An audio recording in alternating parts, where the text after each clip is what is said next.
Hey everybody, this is a quick video in case you have a Panasonic SC-CMAX5 Hi-Fi Stereo Speaker and you need to do a hard reset to the factory default settings on it. Now you're going to want to do this for one of two reasons. The first one is troubleshooting. If this speaker is not connecting to Bluetooth or not pairing with your device or not responding to the button pushes or anything like that, a hard reset can fix a lot of these issues.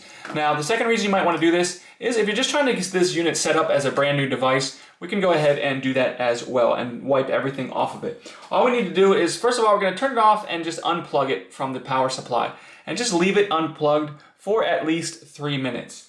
Once it's been unplugged for at least 3 minutes, we can just come in and press and hold the power button. And while pressing and holding the power button, then we are going to plug it back in.